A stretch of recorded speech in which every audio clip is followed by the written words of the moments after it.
Well, it's been a season-long debate. It's coming down to the final week. Who is the Pac-12 Player of the Year? It's Jaime Jaquez Jr. Let's talk about it on Locked On UCLA. You are Locked On UCLA, your daily podcast on the UCLA Bruins. Part of the Locked On Podcast Network, your team every day.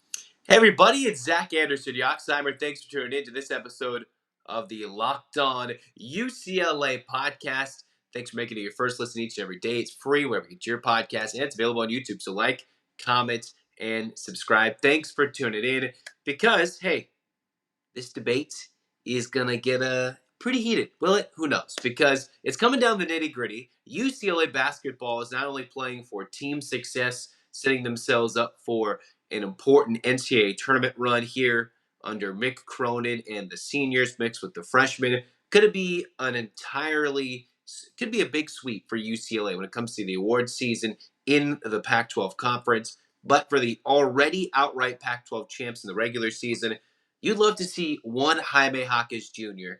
get the Player of the Year award. So let's talk about the history of it in the last 5 years. Let's talk about the numbers between him versus Azuolas Tubelis and who is actually the one that can come out on top and who has the edge currently on Locked On UCLA. So let's talk about this award really quick.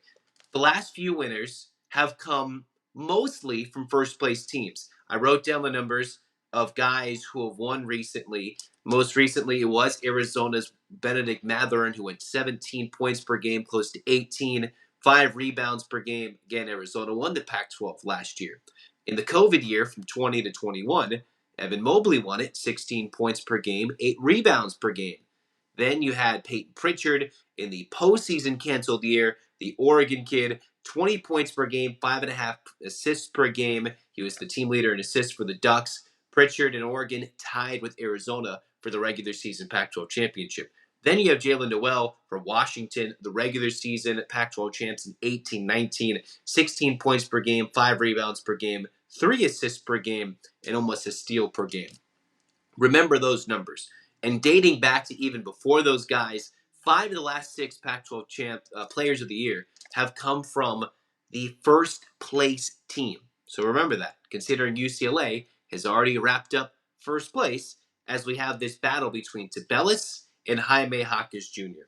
So initially, coming in, the numbers, the scoring, the offense favors the 6'11 junior from Lithuania, it is Azuolas Tubelis. You can't negate the fact that he's shooting 57%, 19 points per game, and having about 9 rebounds per game overall for Tubelis. While Jaquez, pretty close, 17 rebounds per game, 17 points per game, 8 rebounds per game with a total of 72 assists and 20 blocks, 44 steals. So while Jaquez doesn't exactly have the full offensive numbers that Tubelis has, you could argue, in my case I will, that Jaquez is more of a force on both sides of the floor, while Tubelis has the height, the 7 feet, the ability to alter shots in which that, it won't exactly come out in the stats. Jaquez and this hounding defense for UCLA with the who's got the dog, who's got the bone under Mick Cronin can give UCLA an opportunity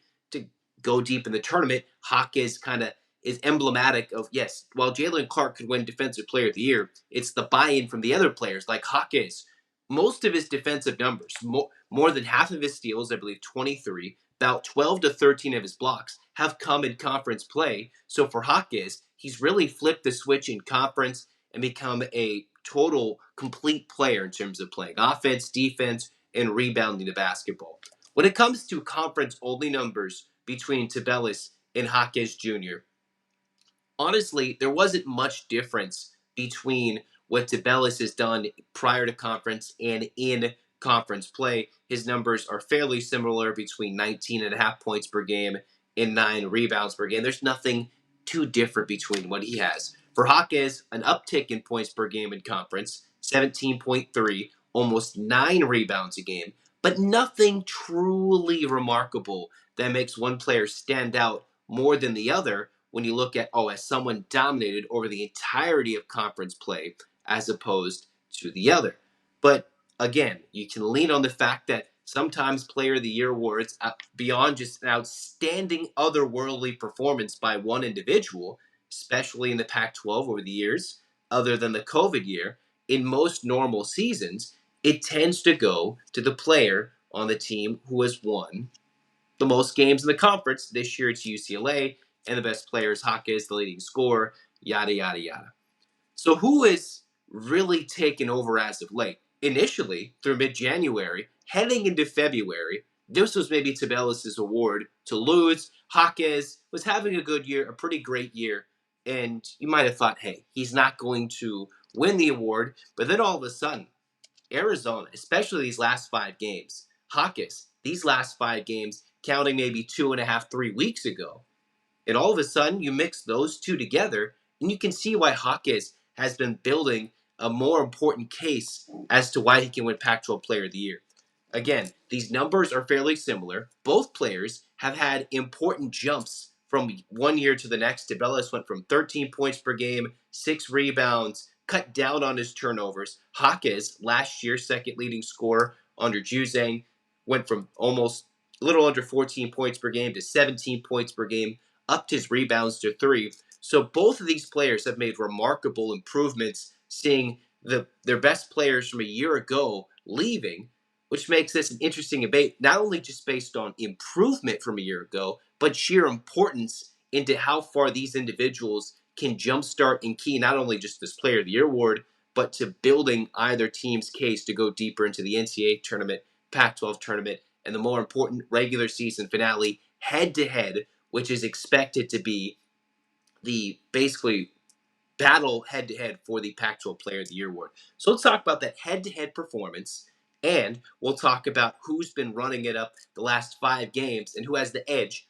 going into Saturday night. We'll tell you that after I tell you about Built Bar, because, hey, if you want to go get yourself some of the better protein bars, you got to get yourself a delicious treat. It's a Built Bar because, hey, they've got healthy that's actually tasty with 100% real chocolate. Don't forget Built Puffs, Built Bars. They've got churro, peanut butter brownie, coconut almond, only 130 calories, 4 grams of sugar, but 17 grams of protein. Remember, healthy that is actually tasty. Close your eyes with me. Say it again. Healthy that's actually tasty. Just go to Built.com, get yourself a 4-bar box. Go to your Sam's Club, Walmart, get yourself a 13-bar box. As UCLA would say, hey, if you want to win, go get a Built Bar, right? That's not what they're saying. I'm saying you should go and get yourself a Built Bar and enjoy a UCLA win on Thursday and Saturday, hopefully with BuiltBar.com. You'll thank me later. Brownie batter, churro, you're going to love it all with Built Bar here on Locked On UCLA. Cruising into segment 2 of this podcast. Hey, the Bruins, it's a big battle this week between the Sun Devils, who are on the edge of tournament contention. The latest projections have them in. And then you've got Arizona, who cannot overtake, equal any way of UCLA in the standings. But the one thing they can rob is Jaime Jaquez Jr. of a possibly deserved Pac-12 Player of the Year award. And while we've been building this case, this is where Jaquez has a chance to surpass Tubelis. First, let's talk about this head-to-head matchup. The first time these two teams played, 58-52 win in Tucson. Not a high-scoring game that favored Arizona because they are a team that can get in the post between Ballo, Tubelis. They love to score. The Bruins made that a more low-scoring game, but they couldn't make a shot.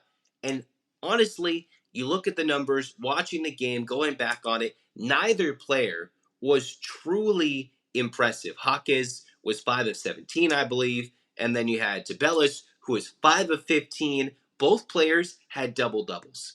For Tubelis against UCLA, 14 and 10.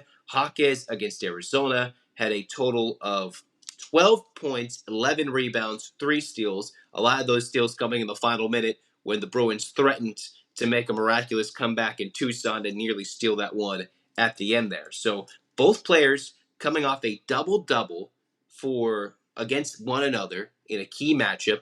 So again, that's kind of striking it off the record. That was pretty equal. But it's these last 5 games that each player has played that has turned and shifted the narrative maybe towards Jaquez more than it was Tubelis heading into the month of February.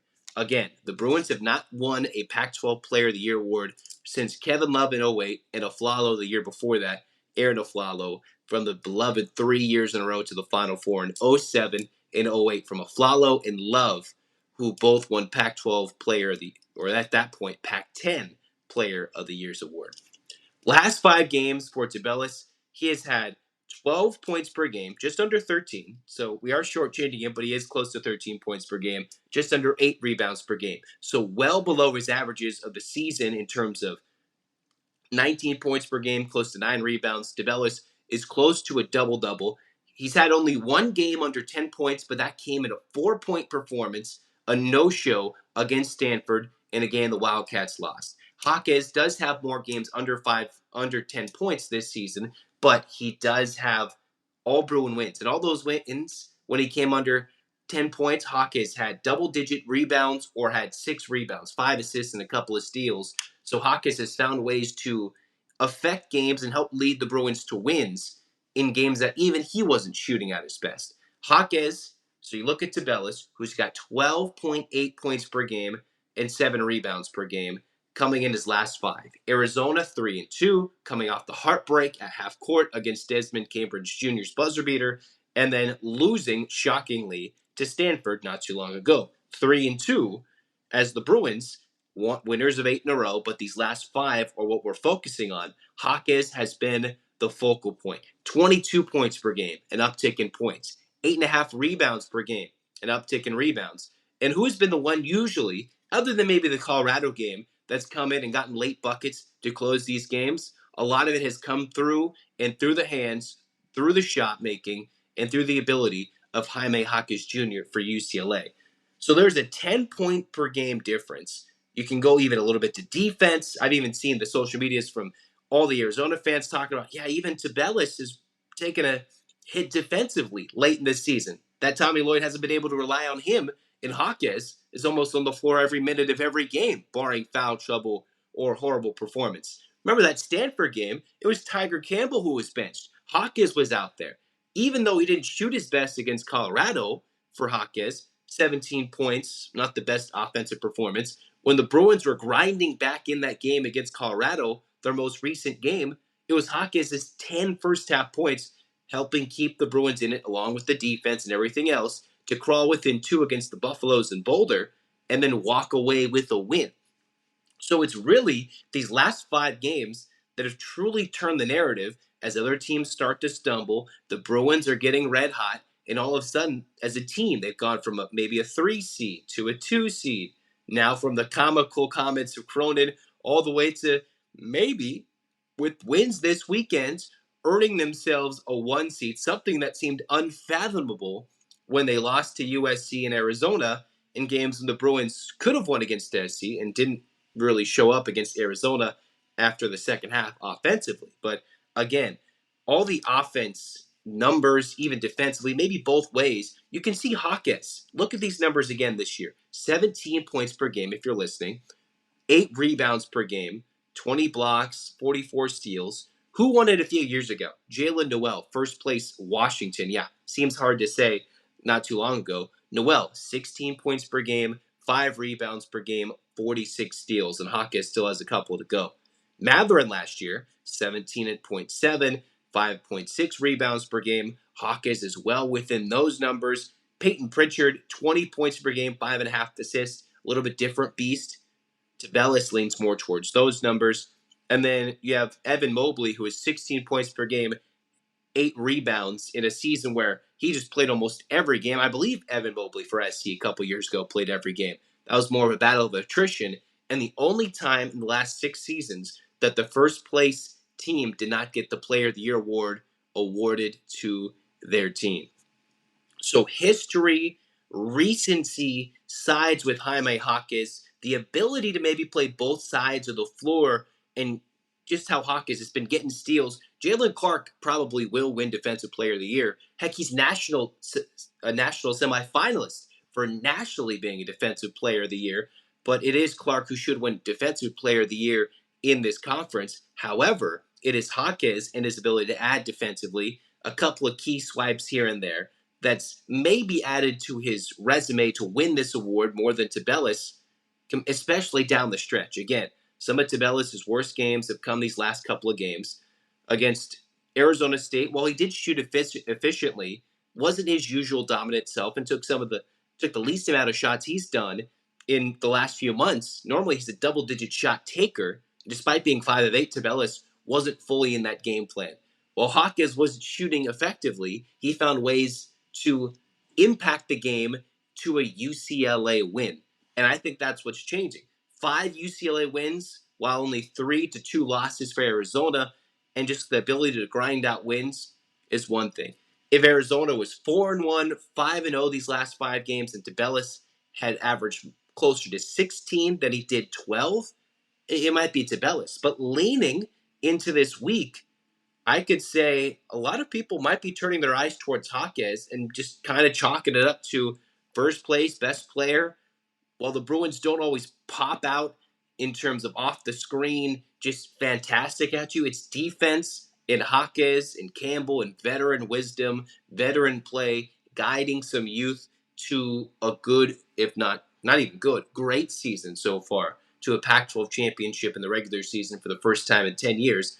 And while it is, just step one, Jaquez is clearly deserving of this award. Tubelis is too. It's a tough year when even before the last week of the season, not even a chance to clinch a tie in the Pac-12 championship is tough for Tubelis' case, especially the way late these last few weeks he's kind of fallen slightly off the map. And again, he could get the last laugh, but heading into this last week, everybody playing for everything, right? Arizona needs important seeding. They've got 2 games at SC, at UCLA. They can jump from an edge of a 2-3 seed back to maybe a 2, dare I say it, a 2 in the West, floating with craziness to a 1 seed. Not likely, but within that conversation. UCLA playing against an Arizona State team at home, trying to keep that home winning streak intact. You have Arizona in town. And as much as Jaquez has the recency bias going towards him, if you don't beat Arizona at home, and they're the only team that's beaten you in the last couple of years with fans at home in front of a sold-out crowd, and Tubelis scores 20 and goes 20-12, there's no way that award's going to Jaquez. But if both players have an even game on Saturday, the Bruins come away with the win, and it wasn't some spectacular play from someone else, then I think it might be Jaquez's award to lose down the stretch after it was maybe a month ago. Tubelis cleared away the hands out, just a runaway favorite. And then Jaquez grinded his way, the Bruins, just as they did, grinded their way into first place and found themselves with potentially maybe an award sweep from a Mick Cronin Coach of the Year, potentially from Freshman of the Year. We'll see how that goes. Defensive Player of the Year, and then Player of the Year. And we'll see how many all Pac-12 players UCLA gets. But again, it's a close battle. Tubelis has put up his fight. It's just Jaquez, I think, has been much better lately, has been clutcher down the stretch late in games when UCLA's need him.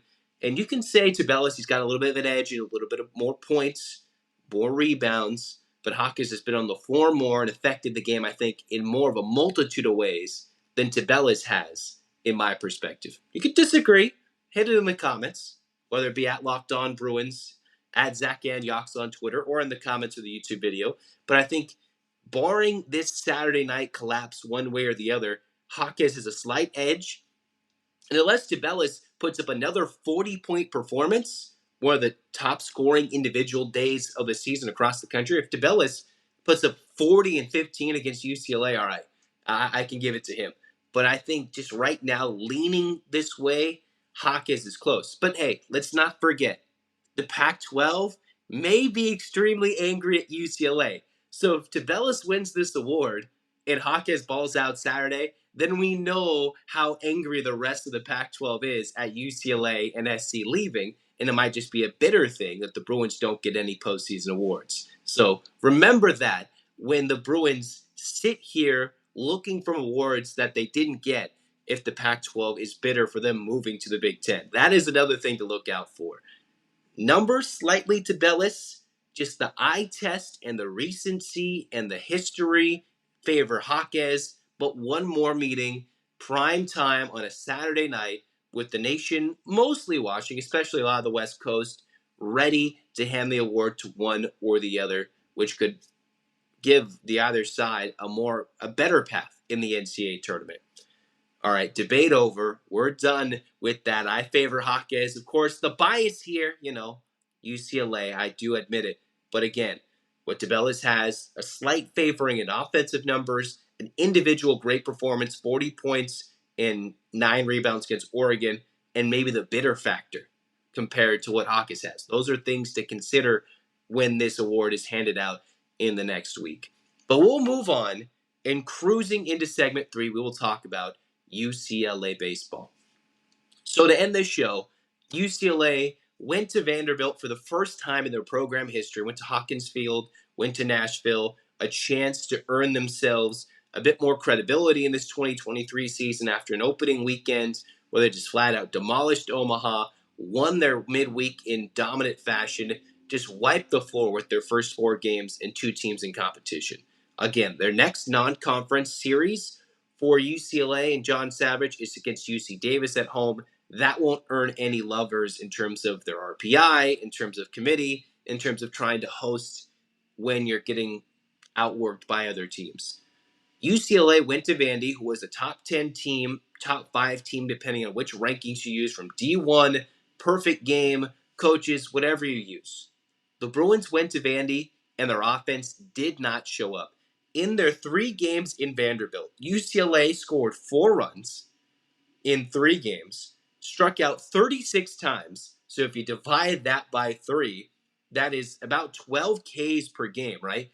So 11 strikeouts in the first 2 games, and then 14 strikeouts in the finale.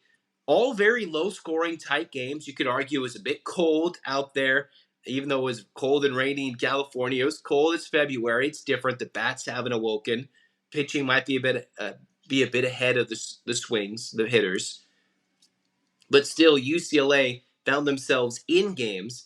They lost 6-0 against Vandy on the opener, and it was 5 runs in the 4th inning. That was one big inning for Vanderbilt, just opening it up against the UCLA starter, Jake Brooks, who got bounced after 3 2/3, 5 runs, all earned, struck out 5, a little erratic, by hitting 3 batters and walking 2 and throwing 86 pitches. So of the 16 hitters Brooks faced, he was a little erratic, giving 5 free passes from runs in terms of hit batters and then walks.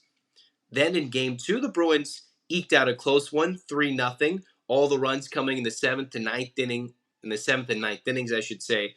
All solo homers from Gorson to Perry to Karros, all individual solo shots in a game that both teams only came out with 5 hits. And then Sunday, in a game where UCLA lost by a run, got more hits than Vanderbilt, gave up a 2-run bomb in the 2nd, only to get 1 run in the 6th inning and could not cash in any extra runs. Vandy, again, what was the thing they did this weekend? They put the ball in play a bit more than the Bruins. So despite having less hits on Sunday, they eked out a 2-1 win as Kelly Austin, despite a quality start with 5 strikeouts, no walks, 6 innings, 2 runs, get outdueled by Devin Fertrell, 5 innings, no runs. You had Andrew, who for Vanderbilt, who went 1 inning, gave up a run, and then Nick Maldonado, who went 3 innings and just shut out the Bruins, 8 Ks in 1 walk. They could not touch him on Sunday. The Bruins just could not touch the Vandy bullpen for the most part, other than Saturday. Only one day did they touch the Vandy bullpen. Friday through Sunday, Vandy's last pitcher of the game went 7+ innings between 2 arms and did not give up a single run from Friday to Sunday. So when you're facing the best arms, the Bruins have to prove they can go get their best offense. They can go get some offense. The pitching didn't do bad this weekend. Just 1 bad inning from Jake Brooks on Friday in the 4th, and he was a little erratic, as I've already mentioned. UCLA, honestly, other than Perry, did not have anybody stick out offensively. In my mind, Darius Perry, the catcher, who went 2 for 4 with an RBI, hit a home run on Saturday, hit the 2nd home run in the 7th. And then on Sunday, for UCLA, you had Perry come up with an RBI hit, went 1 for 3, the only RBI for UCLA in that Sunday game. Again, Karros hit a home run Saturday, went 2 for 4 on Sunday. Maybe the only two guys offensively that kind of stood out in the series against Vanderbilt. But again, the pitching generally fine, other than Brooks kind of losing it in that fourth inning. UCLA 6 runs in one, 2 in the other, 8 runs over 3 games. That's just over 2 runs per game. But when you only score 4 runs in 3 games, you're only averaging just over a run per game. That's not going to do it. That won't cut it against teams across the country in the top 5. And if you have to go on the road to play that super regional and you get tossed across the country, although the NCAA loves the regional component of it, but if you get tossed, say, to a Big 12 team, or dare I say you have to get completely screwed and go face Vandy in a super regional with Omaha on the line, you're going to remember this. It'll be warmer. The ball will fly a little bit more, and you expect the batters to be ready in this weird SoCal-soaked winter leading into the season, which you wonder, is UCLA not as prepared as they might be in a season in a year where normally it's hotter through the winter in California? Who knows? That could be something. Whether you're not usually playing Vanderbilt in February as opposed to playing them in mid-March during a break in their schedules, those are different. Very different than playing them at home. But again, the offense has to step up. The pitching did not fail them other than one inning, one pitcher having a bad game on a Friday against the top 10 lineup. That is not bad in the full aspect of it. So again, the pitching has looked fine to the first 2 weekends. It will come down to the Bruins figuring out the sticks from Schreier to Karros, from Deuce, all the way to Perry. Even John Vaughns at the bottom of the lineup wasn't getting much success this weekend for John Savage. So is it more small ball, or are they just going to let it fly? What will they figure out heading into the SoCal Challenge this week? They got SC, they got Tulane, Sac State, all at Jackie Robinson. And then they have a couple of midweek scheduled. I believe one of them got canceled already due to the impending rain. I've never seen so many games canceled due to fear of rain. I think they used to play more games and just fight through the rain, but a lot of the games are being postponed, canceled with the craziness of rain in California in the winter. One wonders if in future college baseball seasons, we might not just wait until mid-March to start the season, as opposed to starting it in mid-February, where it's looking like it's colder and colder throughout the rest of the country, including California. Either way, UCLA is still a 15th ranked team in the country, 15, 17, around that mark. Some rankings or reporters did not bump UCLA up or down based off of losing 2 out of 3 at Vandy. That's not going to hurt your standing. You could only help yourself if you won that series. And by not getting swept, making that a rubber match on Sunday and keeping it close in a back and forth game, you do earn some more respect throughout the rest of the country. It's just different. Winning 2 out of 3 on the road, slapping the SEC in the face. As fun as that would have been, alas, UCLA fell a little bit short on the wayward side. We'll talk more UCLA. We'll preview Arizona State. We'll preview more of the Pac-12 tournament on the women's side for UCLA. We'll talk about their postseason awards. And we'll talk about how softball can wipe away the ugliness that was that Sunday game as they head into their next weekend, the last weekend of tournament play for them, and how baseball can go wipe away the Vandy stuff as well. Thanks for tuning in. I'm Zach Anderson-Yoxsimer here on Locked On UCLA. Thanks for making it your first listen each every day. Hit that subscribe button on YouTube. Thanks for your support. Hands up, Bruins fans. Go check out Locked On College Basketball. Great second listen to the Locked On Podcast Network fam. And a clap time, baby. 1, 2, 3, 4, 5, 6, 7, 8. UCLA. UCLA fight, fight, fights. This has been Locked On UCLA. Go Bruins.